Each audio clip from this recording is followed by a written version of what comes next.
Hi, it's Tim Hagen from Progress Coaching, and welcome to another episode for the Coaching Conversations podcast. Now, we are on Stitcher, we are on iTunes, and multiple different channels. Please check us out. Now, one of the things that you'll get out of our podcast episodes is a lot of content, a lot of strategy. It's not fluff, it's not concept, yet we really want you to engage with the content and let us know your feedback. If you have any questions, feel free to reach out to us. If there's topics you'd love to have us address, we would love to share them with you. Let us know your impact and let us know your feedback. I want to introduce the audience to something called journal-based coaching, as well as something called asynchronous coaching. Now, there's a number of thought leaders in this space, and I've actually been teaching journal-based coaching for years. I think when people journal, and we subscribe to something that we've created called OAT, observe, ask, and tell. When you observe other people and you ask questions of those people, or you ask questions of yourself, and then you tell you tell of your commitment going forward, it can be a really powerful combination. So when you're going into journal-based coaching, one of the things we have to do as coaches is facilitate it. So if I'm coaching someone with a negative attitude, I might say to that person, to apply the OAT principle. I might say, I want you to observe two things every week. I want you to journal observations of people who are really positive of one another and what they specifically did. After the observation, ask yourself, when do you do those things? And then tell us of your commitment going forward to represent those attributes that you observed. When people journal, two things happen. One, it increases learning retention. You're bringing another sense into it. You're writing it down. Journaling also heightens awareness and reduces stress. There's a great book called The Progress Principle by Teresa Amable.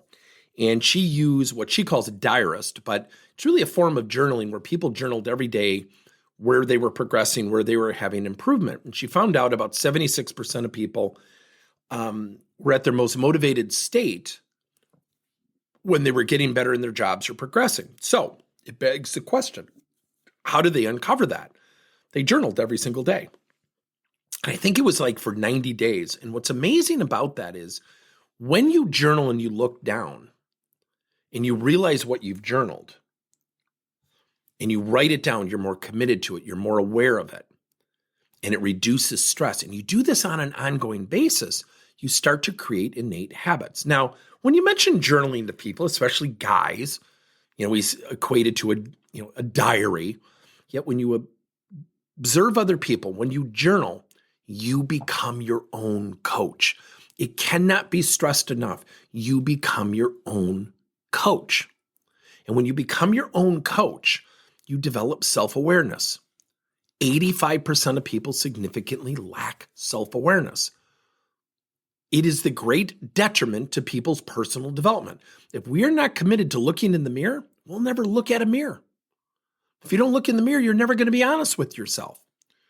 So that's a high-level form of journal-based coaching. Now, on the other hand, you can have something called asynchronous coaching.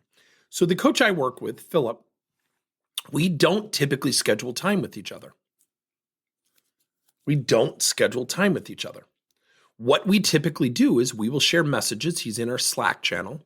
Now, I also do asynchronous coaching. I use a number of tools like Clarity Flow, and we now have our own coaching software, and it allows you to send messages.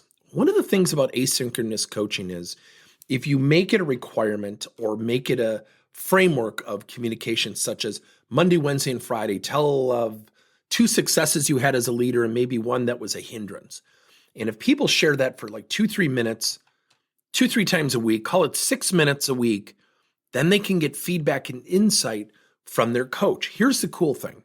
Instead of waiting for your next one-on-one, which could be in a week or 2 weeks, what you're really doing is streamlining the coaching conversation using asynchronous tools. Now, I have one of my favorite clients of all time, Anne-Marie. We use tools and we send back text, audio, and video. And if you have tools that allow you to do that, you can create an ongoing dialogue relentlessly, continuously, in a very targeted manner. Yet if I meet with her 2 weeks from now, she might forget some of the things because it's not top of mind. When you can grab top of mind and you can grab different tools that allow you to have conversations fluently, it is a game changer. Let me give you another example. One of our clients is a CEO, and he uses it all the time. He'll send me a message. I get a notification using one of the tools that we have, and I will respond typically within 2 to 3 business hours. He said, "How do you do that?" I said, "Well, look, I can't do it with everybody all the time, but typically we're within 8 business hours. You won't wait."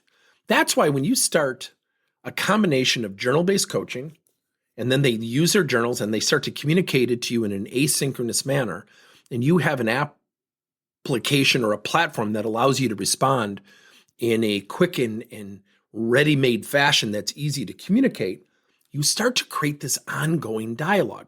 So when I work with my coach, Philip, we have an ongoing dialogue all the time. So what he and I did that I thought was really funny, and he is a great career coach. His name is Philip Mianco, that just does an amazing job. And we looked back, and here was the amazing thing. Our communication and what I pay him, the time is less than if we were to schedule half an hour, 45 or 60-minute coaching sessions. So when you have things top of mind, typically doesn't take 20 minutes to get it out. It could be 2 to 4 minutes. Then it takes Philip about 2 to 4 minutes to get back to me. And what happens is we start to create this ongoing digital dialogue. Think about combining journal-based coaching and asynchronous coaching. Thank you for listening to another episode of Coaching Conversations by Tim Hagen and Progress Coaching. Now, our company is always coming out with new and innovative solutions to help leaders coach their employees. And recently, we just created a new service called Coach to You, where leaders can pick and choose topics and assign 7 to 21-day programs for employees to learn and, more importantly, apply actions and then reflect and share what they're going to do going forward as a result of the learning. It's called Coach to You. We're literally bringing coaching to your employees. If you're intrigued, we'll have a link in each one of our episodes where you can get more information. And again, thank you so much for listening to another episode.